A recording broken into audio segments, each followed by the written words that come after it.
open up the floor for a few minutes for quarterback C.J. Stroud. Over here to the right, Austin Ward, Rivals 96.1. C.J., I think the assumption for many of us in here is that this is the last time you'd be playing in the horseshoe. Can you give us any insight on what your emotions are that it didn't turn out maybe the way you envisioned? Yeah, first and foremost, I want to give all glory and praise to my Lord and Savior Jesus Christ. To have the opportunity to go play this lovely game again. Honestly, I just don't know how to feel right now. It's kind of just happened so fast. So I don't know if this is my last time playing in the shoe, man, but I've enjoyed every second I've gotten in there. Came a long way, man, from first game playing in the shoe, being booed. Everybody not saying very nice things about me, and I think I've earned everybody's respect as time has gone on, and I think I've fallen in love with Columbus, Ohio, and Buckeye Nation. So I've enjoyed every second of it. A lot of ups, a lot of downs, man. But I appreciate everybody that comes and supports every game. I don't think one game defines us. I don't think that. This game defines this team. I would take this team over anybody in the country every week, man. So I'm blessed to be a part of this fraternity and this brotherhood.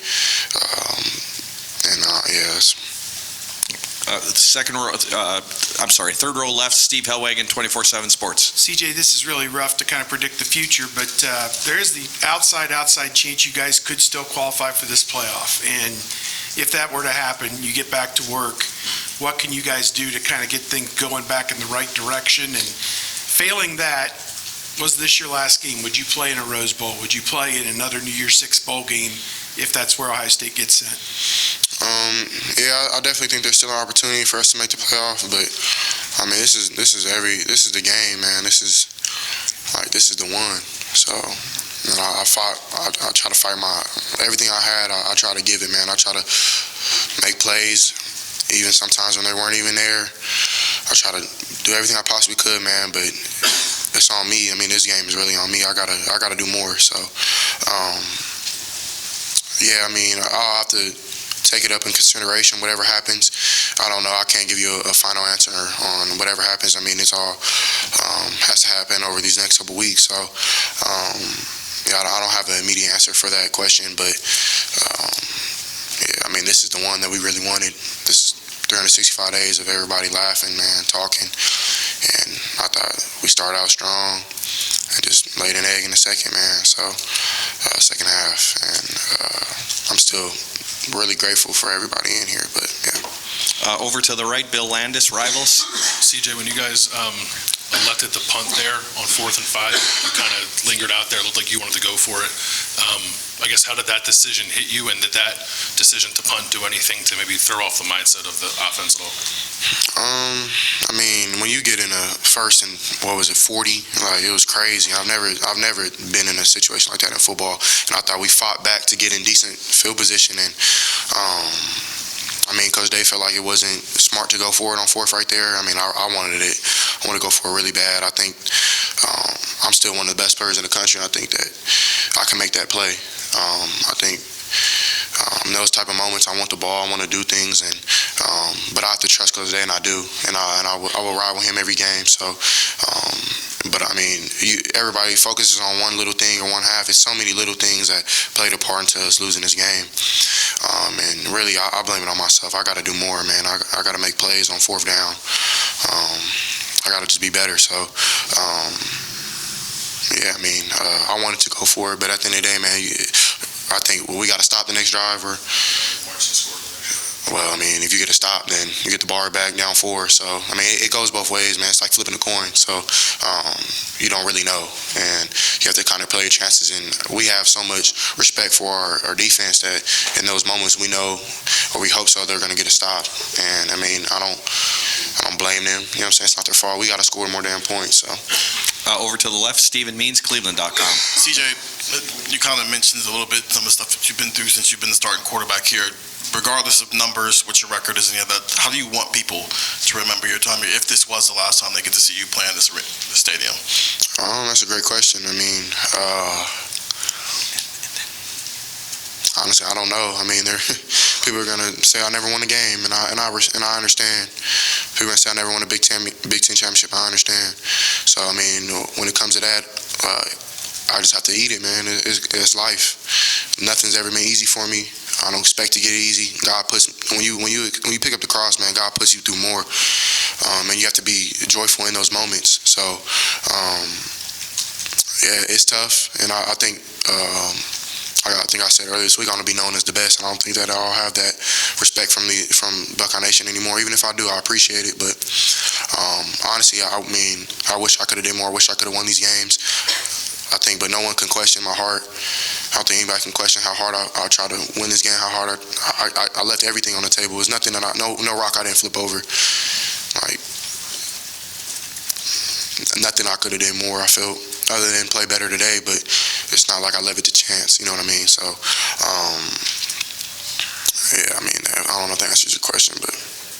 We're going to do just a couple more questions. Over here to the right, Bill Rabinowitz, Columbus Dispatch. C.J., you guys had chances to put more points on the board in the first half. How significant was that, and how surprising is it that you were only able to score 3 points in the second half? And was it any adjustments that they made? How could you kind of put your finger on that? Yeah, I mean, in the first half, we were shooting ourselves in the foot. We went down, scored the first drive.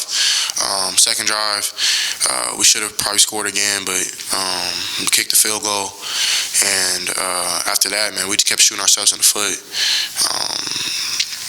Yeah, honestly, that's really what was going on. I mean, credit to Team of North's defense, but if we scored more points in the first half, I think this game would have been a lot different. So, and then we come out in the second, and we just shooting ourselves in the foot again, just getting penalties, holding, all type of stuff, man, and missing throws, missing runs, blocks, everything, man. So, but it happens in every game. And sometimes you get away with it, sometimes you don't. And against a matchup team, number 3 team in the country, like, you don't get away with those type of things. And we knew that, and we fought so hard. Like, I was on it, like, Coach Day was on it. The low line was on it. We were on making sure that we weren't going to have any negative plays. And even though it's part of the game, it happens. But at the end of the day, like, those things don't happen, I think we have a different outcome. But it is what it is. So. Over to the left, Doug Lesmerises, Cleveland.com. CJ, we know you guys were thinking about this for a year. I think we could see the emotion from you after the first touchdown, what that meant to you. Mm-hmm. How did you think you and this team just handled the emotion and the intangible part of all that this week and today when you had been thinking about it for a year? Yeah, man, it's been tough, to keep it honest with you, man. Even going through what I went through last year after the game, and it was tough, and it was a hard pill to swallow for 365 days. It just nonstop, man. And I mean, but they had the right to, and they have the right to again. So I mean, it's going to be tough again, but I think this program is tough. I think the coaches are tough. I think these players are tough, and we'll be able to handle it at the end of the day. So just got to move on and lick our wounds again, and just try to be better. So hopefully we end up making the playoff again and still trying to contend for a national championship. But this one game does not define this team. And final question, Lori Schmidt, Columbus Dispatch. CJ, how would you evaluate your own performance today on a day when you put up decent numbers but came up on the wrong side of the scoreboard? That's a great question. I mean, I think that I definitely played with as much heart as I could. I definitely tried to do anything I possibly could to win this game. And but at the end of the day, man, it's on me. I'm the quarterback. I take all blame. I take all the credit. So, yeah, I mean, I feel like I made plays. I put the ball in position where they need to be caught. Sometimes they came up and they made good plays on defense, and sometimes we just had little mistakes like a drop or something like that. And but at the end of the day, man, I got to do more. So, I mean, I wish I could have. But what we did, I mean, this season, man, going 11-0, and losing this one game, like I said before, does not define us. And it doesn't. There's so many people that put in work throughout this season, man, and we let everything. Like, I stopped living a personal life personally. Like, I let everything go. My mom, like, she'll be the one to admit, man. Like, sometimes I don't even pick up the phone because I'm locked in. I'm watching film. I'm doing anything I can possibly do to win this game, and I hope people appreciate that from this whole staff. But I know probably they won't, and it is what it is. But there's no stone I didn't turn over to try to win this game, and just gotta swallow this pill. It's gonna be big. It's gonna hurt, but I mean, yeah. I mean, I'm gonna just stay prayed up, man. Stay prayed up. So thank you guys, man. It's been a blessing. Love y'all. Thank you, CJ.